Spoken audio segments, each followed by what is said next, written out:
男人带着女儿出门逛街，却遇到小混混撞掉冰淇淋，还出言不逊。You heard what I said. What? You want to start some shit?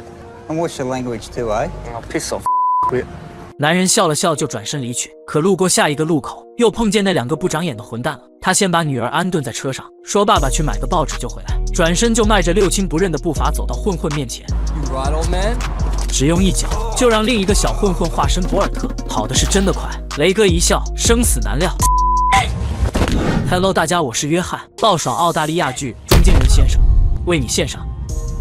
雷哥是个重情重义的顶级杀手，但也和所有人一样不想上班。闹钟响起，他不情不愿地起床做了个发型，随后来到工作的地方。雷哥本职工作是厂子的安保，偶尔接一接兼职。这天老板给他找了个活，说有个老赖一直欠钱不还，有时间可以去处理一下，还让他带上小弟尼克，教一教小年轻怎么混迹江湖。第二天他们来到欠债的老赖这里，新人进入角色，上去就一把拽住老赖大脖领子，然后一顿拳打脚踢。但这种招数对老赖可行不通，说什么要钱没有要命一条。雷哥注意到他手上的婚戒。 How long you been married, Terry? 12 years? 雷哥拿过钱包，发现真的比脸还干净，可雷哥却反其道而行，拿出老赖的全家福，并在里面找到他的家庭住址。雷哥用笔将其记下，随后吩咐尼克在这里看着他。老赖当场就给吓尿了，连忙拦住雷哥。 I've got the money. Yeah? I just have to go get it, okay? 雷哥一听也是喜笑颜开，早这样不就好了？他让尼克和老赖一起去取钱，全家福和地址则他就先留着，就看他下次还敢不敢欠债不还了。晚上，雷哥带着老板的命令找到一个小混混，此人在赌场私吞他们大量钱财，老板还特意交代，稍微惩罚一下就行，千万别给人整死了。雷哥思索了一下，然后微微一笑。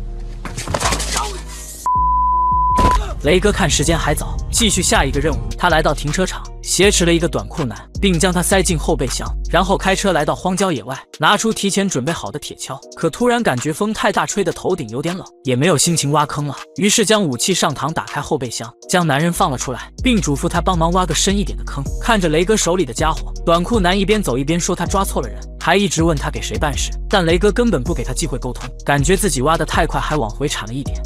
The dirt's supposed to go outside the hole, pal. Alright? 眼看自己的计谋被识破，短裤男决定放手一搏，趁雷哥点火的功夫，男人抡起铁锹就冲了上来。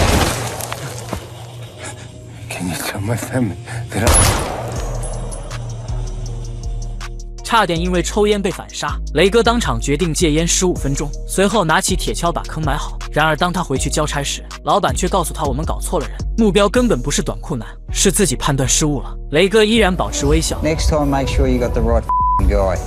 毕竟他是一个杀手，也没有办法避免这种问题。到了晚上，善良的雷哥翻来覆去的睡不着。第二天一早，他来到短裤男家里，将这次任务的佣金塞给了他妻子，这也是自己能为他做的最后一点事。雷哥就是这么恩怨分明。然而就在这天，他的好兄弟戴伦却被人揍进了医院，这显然已经触碰到雷哥的底线。看着好兄弟在病床上奄奄一息，他发誓要让动手的人付出血的代价。他找到小舅子了解情况，原来两人在和黑帮做交易，不料对方黑吃黑，不仅抢走了货，还打伤了戴伦。雷哥很疑惑，他们怎么没打你？小舅子抡起拳头就开始吹逼，说自己把对方打得屁滚尿流。可当雷哥看到他的手完全没有一点打人的痕迹，便知道这里必有蹊跷。但在医院他也不好下手。当天晚上，雷哥直接闯入小舅子家，为了问出事情真相给兄弟报仇，他上来就是一个飞踢，然后拿出手铐将其铐在暖气片上。雷哥让他说实话，可小舅子还是嘴硬，完全没意识到问题的严重性，随后就挨了几拳。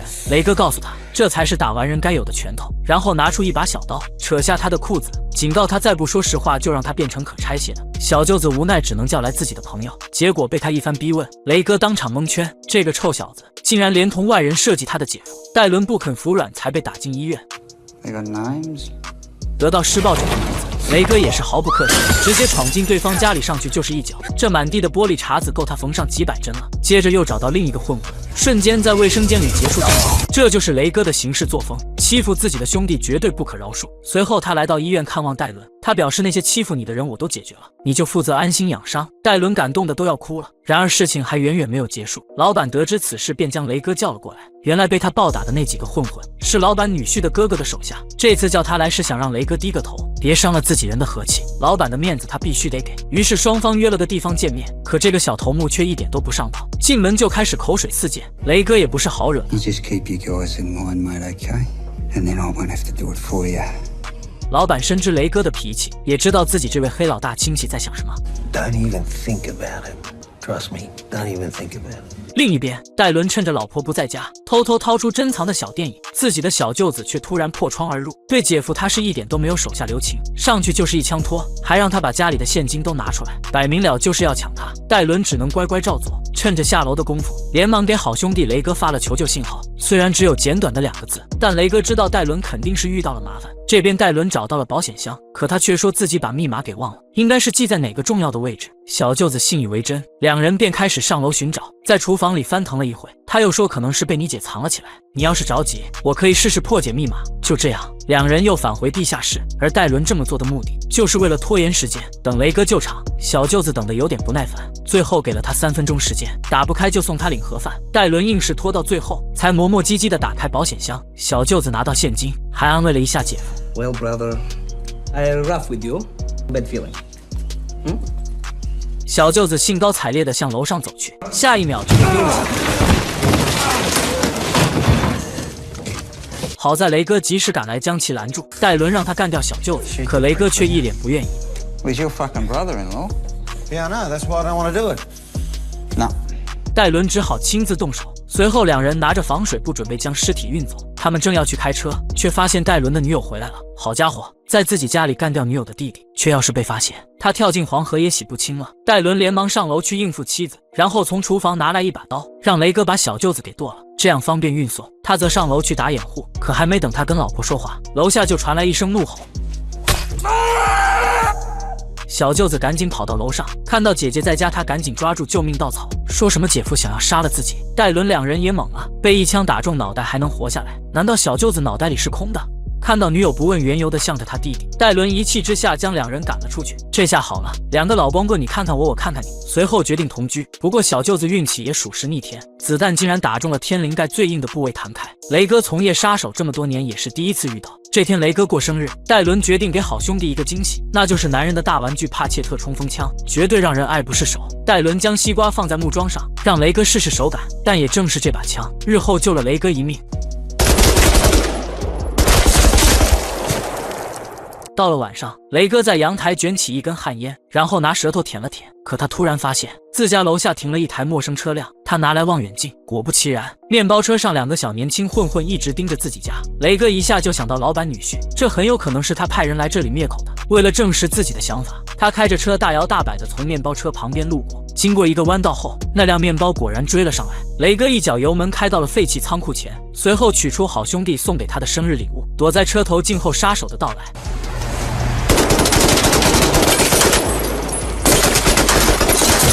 不费吹灰之力，一个人就解决了2车的小混混，但黑老大的报复才刚刚开始。第二天一早，他刚出门就被杀手盯上了。 Get across. Quick, quick, quick, quick. Move, move, move. Get over.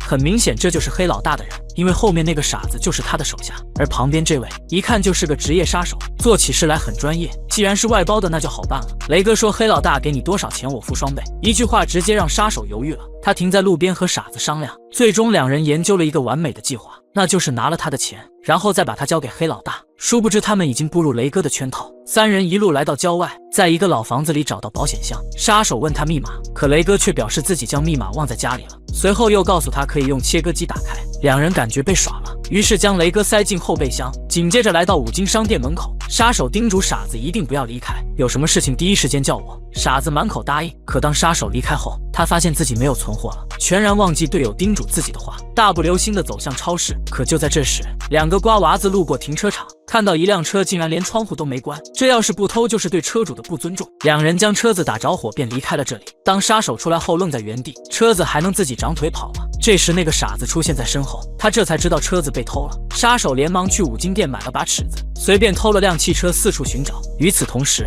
，2个偷车贼把车子开到汽配厂销赃，将它交给老头后便拿着保险箱离开了。这下可发达了，老头将车子开进仓库，准备拆件让这台车彻底消失，可他却突然听到后备箱里有动静。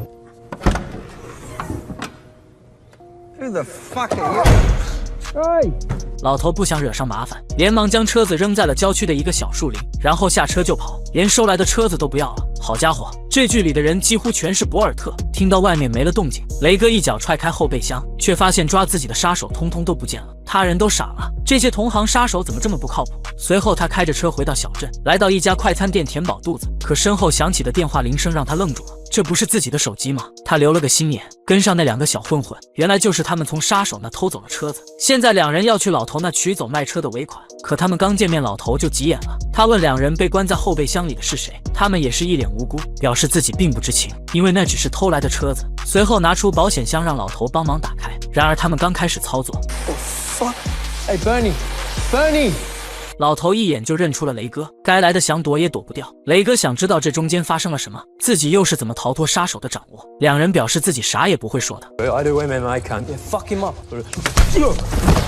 好家伙，挨打的一瞬间他就把全部经过都说了出来，生怕雷哥的大脚狠狠印在自己的脸上。雷哥让他把手机交出来，混混乖乖照做。做完这一切，他拿着保险箱回到车上，可2个杀手简直是阴魂不散。雷哥解释了一下事情经过，但杀手却根本不信他的鬼话。为了防止再次发生意外，他们直接开车来到雇主的约定地点。不出他所料，雇主正是几天前被自己得罪的黑老大长毛。长毛让他拿铁锹给自己挖坑，体验一下被活埋之前的绝望。随后他又警告杀手，我让你把人带来，没让你去四处寻宝，再有下次连你一起埋了。原来傻子将这一切都告诉了老大，包括雷哥那个保险箱，就是因为杀手贪财，差点让雷哥给跑了。长毛让傻子把保险箱拿来现场打开。看到这一幕，雷哥心里乐开了花。此时他面前的土已经堆得足够高了，只需要傻子再加把劲，今天就能提前下班了。一声巨响，原来这都是雷哥的套路。作为一个职业杀手，自然会给自己留一些后手。这个保险箱就是他关键时刻用来保命的。随后他挨个补刀，自己告诉过黑老大别惹自己，可他却偏偏不听。今天就让他付出应有的代价。此时现场只剩下他和另一个杀手，但雷哥却放了他一马，因为他知道人家只是拿钱办事，2人之间并没有什么恩怨。临走前还送了他一辆黑老大的座驾。That's yours. Are you Raymond? Forget it. No, I'm not gonna forget it.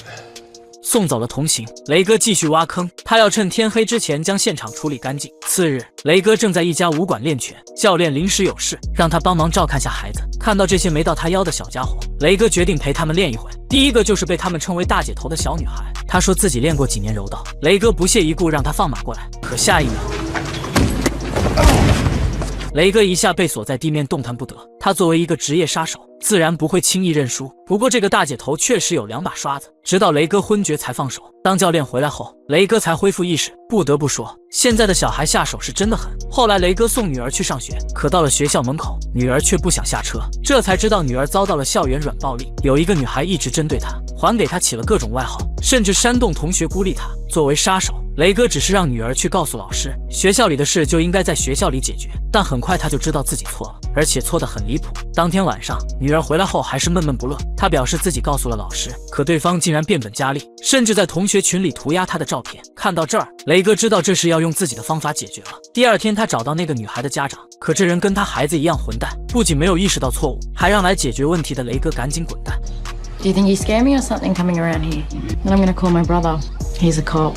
It's scary. You gonna go now or? Don't be a dickhead.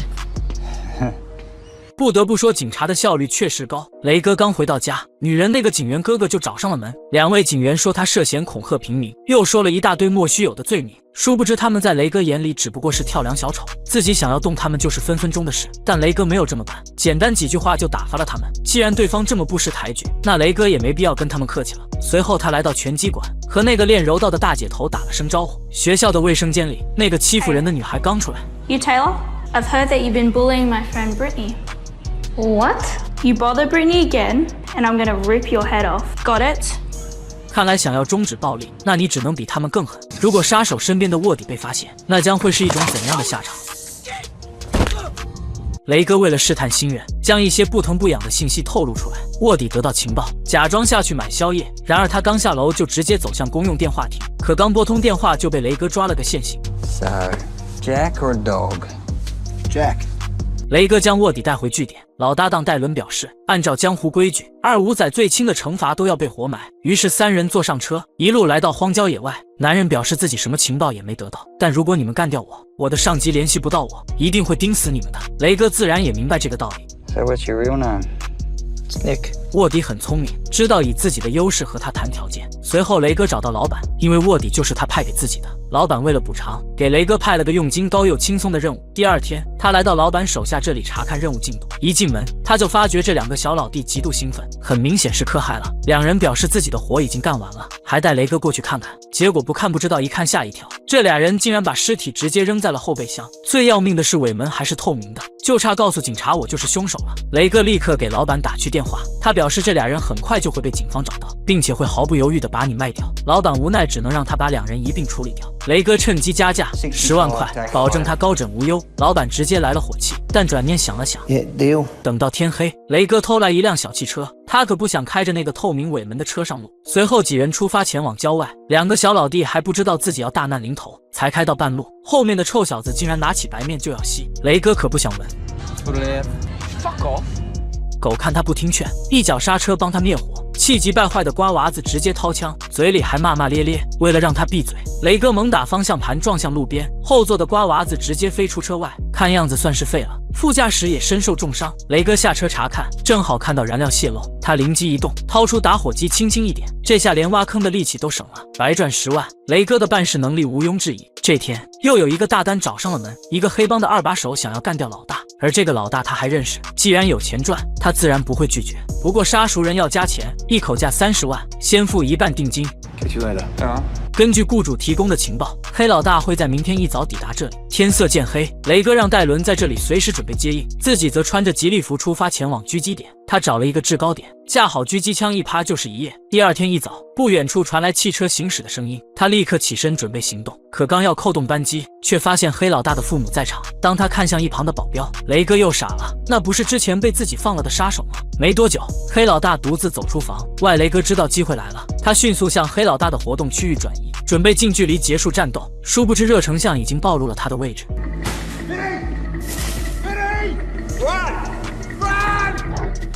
看到被发现，雷哥对着黑老大的方向扣下扳机，可惜没打中。中心狗子这时也朝雷哥追了过来，可惜被几枪放倒。正在嘘嘘的戴伦被枪声吓得一激灵，连忙上车前往撤离点。这边雷哥已经暴露了位置，子弹铺天盖地的朝他袭来，他一路逃亡来到撤离点，好在戴伦及时赶到，雷哥侥幸捡回一条命。随后换成提前准备好的车子逃出升天，但雷哥又怎会善罢甘休？这天黑老大来便利店买东西，同行的竟然只有一个保镖。转过头刚好看到雷哥，他哪里知道雷哥就是要杀自己的人。熟人见面免不了一顿寒暄，雷哥趁他们疏于防范，一把将其推进车内，制服了黑老大。戴伦一脚油门离开了这里。此时黑老大也不再挣扎，在江湖混迹多年，他知道自己即将面临着什么。雷哥告诉他，你的二当家就是我的雇主。黑老大似乎早就知道，他不怪任何人，只怪自己看错了人。随后他们来到一处人迹罕至的山顶，没有过多的言语。 I'll see you in your dreams. 虽然完成了任务，但事情还远远没有结束。他干掉了黑老大，必然会遭到对方心腹的报复。这天他来到树林深处练枪，可临走时，雷哥的狗子突然愣住了，干掉了一众废物杀手。雷哥这才看清，来人是二当家的手下大胡子。原来对方花重金雇自己干掉黑老大，就是为了现在找他复仇，再以复仇成功的名义上位。如意算盘想的珠子都蹦到脸上了，但可惜碰上的人是雷哥。几个回合下来，大胡子没占到便宜，于是利用自身优势扑向雷哥。经过一番缠斗，雷哥抓住他的胡子，一口强吻了他的脸，但自己也被弄伤了眼睛。这下雷哥彻底怒了，直接一个摆拳，本想就此离开，可当他回头看到躺在地上的修狗，恨意直接涌上心头。他拿起铁锹了解了大胡子的生命，随后抱着狗子回到车上。看来真是给他们脸了，真当自己最强杀手的名号是假的。另一边，二当家找到保镖，告诉他咱们要干掉雷哥，为老大报仇。两人刚谈到细节，保镖突然抓住二当家的手，雷哥从身后一把勒住他的脖子。原来雷哥对保镖曾有不杀之恩，为了报答他，保镖自然要助雷哥一臂之力，制服了二当家。两人带着他来到一处郊区，看到他们真要下杀手，二当家连忙说自己有钱，只要放过他，60万如数上交。雷哥两人听到60万，两眼放光，狗子的仇也不报了，直接将他塞进后备箱。他们来到二当家藏钱的地方，根据他提供的线线索，两人开始在草地刨坑。很快，雷哥便在底下找到了钱箱。不料二当家趁他们不注意，拔腿就跑。保镖突然被草地上的洞摔了个跟头。这时不知谁从暗处射来几发子弹，顾不上危险，雷哥连忙追了上去。走近才发现是戴伦被铁丝网绊倒了。被这么一耽搁，二当家早就不见了踪影。他们搀扶着准备返回草地。戴伦说现在非常危险，天这么黑又是满月。 So it's a werewolf, is it? Just saying. 雷哥无语了，没被狼人抓住，也被这俩二货给吓死了。在雷哥的带领下，三人回到草地，取出60万的钱袋，看着里面满满的现金，哥几个又可以挥霍一段时间了。Yeah, we're happy. Dirty. 雷哥正在和老板谈生意， Jesus, kill the fucking thing, will ya? 他这一嗓子蜘蛛倒是没啥事，差点把雷哥吓出尿来。看到老板胆小的样子，雷哥乐得嘴都合不上了。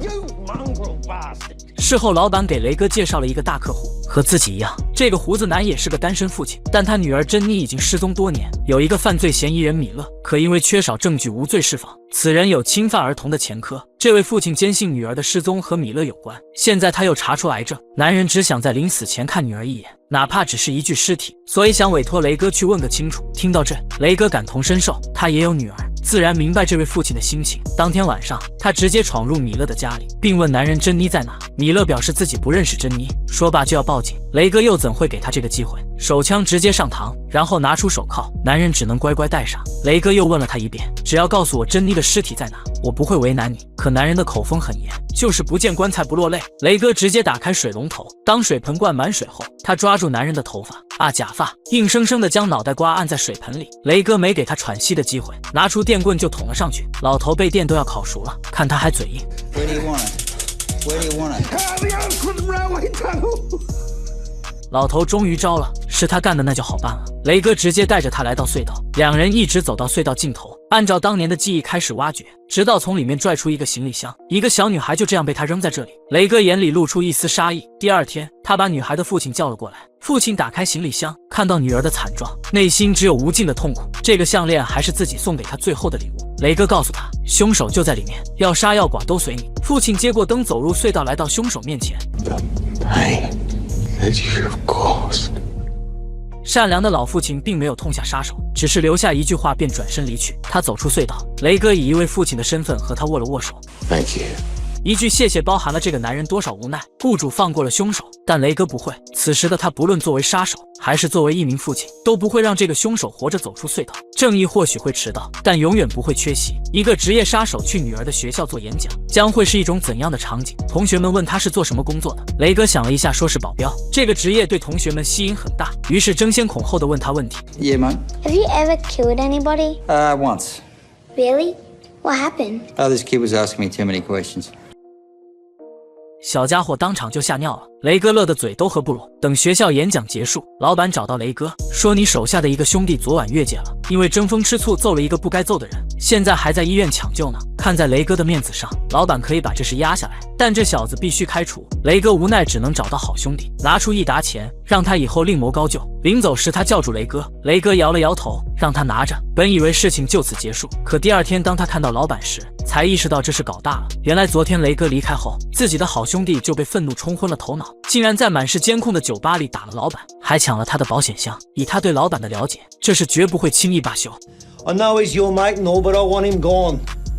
雷哥只能硬着头皮接下任务。他找到好兄弟，并将他带到海边，但并不是为了完成任务。雷哥劝他 You gotta go, mate. For what? You gonna shoot me? Do it. 重情重义的雷哥宁可不要钱，也绝不会对兄弟下手。他表示：“你可以选择去任何地方，我亲自开车送你，然后帮你重新开始生活。”听到这儿，男人知道自己给雷哥惹了很大的麻烦，雷哥的情他这辈子都还不完。如果将自己送走，老板也不会轻易饶过雷哥，他又怎么可能让兄弟为自己背锅？ I gotta go. Sorry. 又一位好兄弟永远离开了他。雷哥的兄弟并不多，但都是可以用命去交换的。雷哥在悬崖边上久久不能平静，可日子还得过。一个杀手带着2个女儿去逛街，小女儿麦迪要去挑选生日礼物，然而就当大女儿也缠着他要礼物时，雷哥却突然发现小女儿不见了。他找遍了商场也没看到小女儿的身影。他来到广播台呼叫，以为麦迪听到便会来这里集合，可等了半天也没见人影。紧接着来到监控室，翻到10分钟之前的录像，才发现女儿竟然被人贩子带走了。放大了画面，雷哥拍了2张照片，临走时还嘱咐工作人员不要报警。他将照片发给老板，让老板查一下这个片区所有人贩子的信息，看有没有能对上号的。接着又把照片发给了好兄弟戴伦，让他帮忙调查一下到底是谁干的。随后将大女儿送到前妻这里，自己则根据老板发来的信息前往人贩子家中。他一脚踹开房门，再一脚给他断子绝孙。雷哥问自己女儿在哪，人贩子傻了，大哥你是不是找错人了？可雷哥不管那些，只给了他5个数的时间。可到最后人贩子还是一脸痴呆傻样，看来真的不是他。这下把雷哥急得头发都掉光了。然而就在这时，他突然想起一个人，那就是老板的女婿，跟他有仇还知道自己身份的也只有他了。雷哥直接闯进老板家，强行将他带到车上。看他这一脸杀气，老板只能祈祷这是不是女婿干的。进门之前，老板告诉他千万别冲动。 Now, mate, this is family here, so just take it easy, okay? 好家伙，这下事情搞大了。雷哥问他自己的女儿在哪，女婿一脸蒙圈。他表示咱们虽然有仇，但我还不至于对小孩下手，而且经过岳父，也就是雷哥的老板调解，上次的事早就翻篇了。听完这番话，雷哥扭头就走。时间不等人，一旦错过营救时机，后果不堪设想。他继续出发，前往下一个人贩子据点。与此同时，戴伦通过道上的关系有了重大突破。大胡子有个兄弟认识照片上的人，随即让这位兄弟带路，他们假装买白面，消除对方的警惕，然后又借着买军火的名义四处查看。他发现有一个房间是用锁头锁住的，便问白毛：“这是你的军火仓库吗？”可白毛却露出一丝猥琐的笑容，说着准备带人离开。可戴伦也不是好惹的，临走前他一个华丽转身，用枪指住了白毛，一枪托就把他放倒在地。同行的兄弟直接绑住他的手。戴伦进入被锁住的房间，果然在一间密室里找到麦迪。他将大侄女带到车上，让她在这里等自己一下，然后返回房间，将所有人送进密室。这帮变态混蛋简直吃了雄心豹子胆。接着将这里的信息发给雷哥，得到消息，雷哥火速奔向目的地。可以想象，等待这伙人贩子的将会是一种怎样悲惨的下场。这天，雷哥刚回到家，竟然发现12岁的女儿带回来一个男友。 Who are you? I'm Adrian. 雷哥差点就没忍住给他一拳。女儿的神操作让老父亲操碎了心。作为一名杀手，他可以轻松应对各种任务，现在唯一让他头疼的就是这个女儿。这天，女孩趁父亲不在家，从抽屉里翻出一把手枪。在好奇心的驱使下，她开始模仿电影情节，还扭动了上面的保险。女孩懵了，看着墙上的弹孔，如果被父亲发现，肯定会挨骂。她灵机一动，取下墙上的挂画，然后将鞋带扎在后面，刚好把弹孔挡住。最后将手枪放回抽屉，但她实在太天真了。当雷哥回来后，第一时间就闻到一股火药味。出于职业的敏感，他连忙查看自己的武器，果然弹夹里少了一颗子弹。随后质问女儿为啥要玩枪，可女儿却告诉他：“你要是家里不放枪，我就不会玩了。”果然还是吃了没文化的亏。雷哥争论不过，便问女儿弹孔在哪。他拿下装饰画，露出后面的墙壁。雷哥取出子弹，径直走回房间，但女儿却缠着自己带他练枪。雷哥不想让女儿走自己的老路，随后将手枪锁进保险箱，以为这样女儿就能安心学习。可她太天真了，处于叛逆期的孩子，她永远不会懂。第二天，女儿晃晃悠悠地回到家，雷哥一眼就看出不对，这亢奋的情绪很明显是吸了违禁品。在他一番逼问下，女儿才说出自己吃了一种药品，是一个朋友给她的。雷哥瞬间就想到那个臭小子，未来女婿。随后在他放学回家的路上将男孩拦住，他一把抓住男孩，问他药片是哪来的。男孩硬气地交代了所有事情。临走时，雷哥还恶狠狠地警告他，再敢靠近我女儿，小心我让你这辈子都离不开轮椅。雷哥一脚油门踹到卖药片的据点，他要用自己的方法让对方后悔来到这个世界。这天，雷哥开着宝马，险些撞到横穿马路的混混，对方不仅放慢了步伐，还口吐芬芳，路过时还一拳打碎倒车镜。雷哥没有说话，只是一脚刹车停在路边。论耍横，雷哥还没怕过谁。然而就在这时，刑警刚好路过，望看黄历出门的雷哥喜提银色大手镯。不过以他的履历，进牢房就跟回家一样，很快就跟狱友打成一片。这天在里面遇到一个熟人，雷哥和他寒暄了几句。临走时，狱友打了声招呼。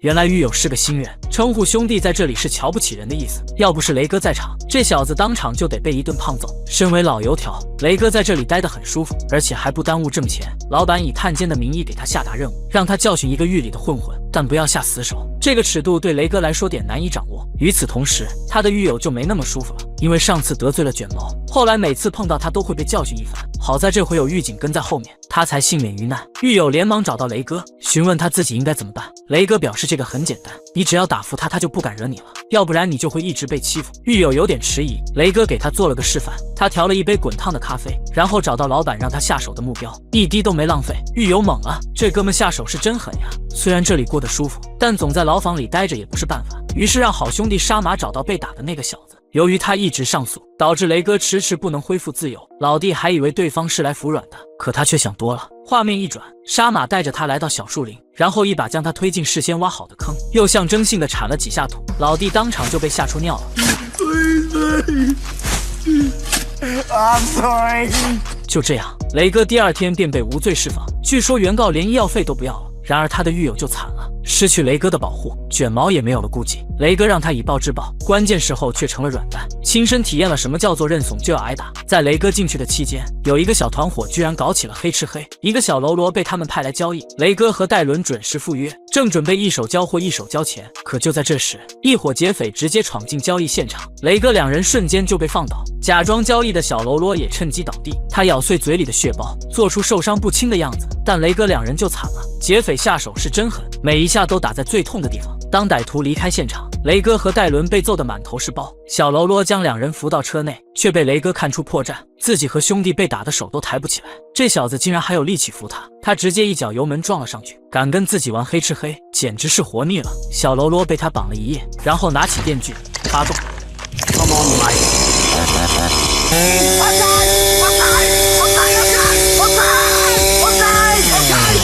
随便用了点小手段，小喽啰就被吓尿了，接着打给他们老大，让他把那批货还回来，另外再拿20万赎人，否则就准备给你兄弟收尸。对方准时赴约，他们把那批货交了出来，但钱要等他放了自己兄弟才行。查了货发现没有问题，雷哥把钥匙扔了过去，可当小喽啰打开手铐朝他们跑过去时，对方竟然掉头就走，雷哥也没有阻拦，上车还给他打了声招呼。然而下一秒，雷哥径直走向一旁的石堆。你见过追着车打枪的人吗？雷哥自然不会惯着他们臭毛病，将对方团灭后，从老大兜里翻出早就准备好的现金。雷哥有点唏嘘，这就是典型的人为财死鸟为食亡，为什么就不能好好交易呢？现在搞成这样多亏啊！他将抢来的现金分给2个兄弟，自己一分也没留。或许是想起曾经的自己，只不过这个老大缺少了一点运气。这天雷哥像往常一样来到武馆练拳，打开门却发现里面已经人去楼空，只剩下老板的儿子在收拾行李。雷哥问他这是什么情况，原来他父亲几天前跟人合伙做买卖，却被骗得倾家荡产，还给家里留下无数债务，最终老板没能挺住跳楼自尽，而那个合伙人却把这笔钱占为己有，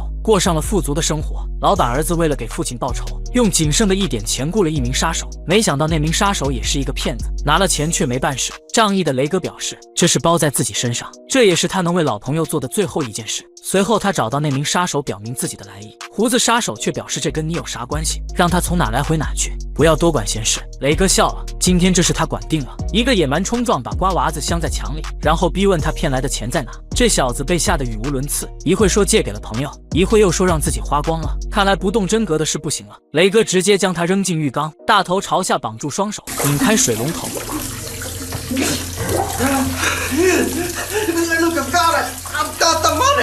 就这样，雷哥收回了骗来的钱。画面一转，他来到骗子家里，看到对方用着骗来的钱享受生活，雷哥就气不打一处来。他这辈子最恨的就是不劳而获的人。他让男人把钱交出来，可骗子却满嘴谎言说自己没钱。Nina, why did that? Because I lied.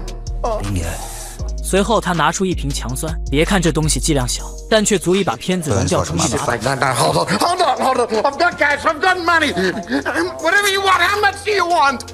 为了保命，骗子只能打开保险柜，但雷哥怎么可能放过这个害虫？他将财物通通打包带走，骗子则被他吊了起来，制造了一起畏罪自杀的假象。也正是因为他的仗义，这天老板的女友找上了门。原来就在不久前，老板欠下巨额赌资无力偿还，如今期限已到，对方放出话来，再不偿还就要他的狗命。女友想让雷哥出面跟对方沟通一下，毕竟光头雷在江湖上也算1号人物，作为报答他可以为雷哥做任何事。仗义的雷哥自然不会趁人之危，他直接来到赌场老板这里。 I'm not that generous. See up there?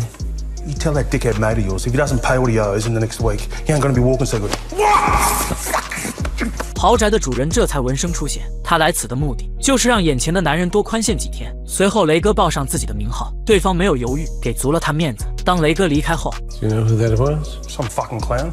That was the magician.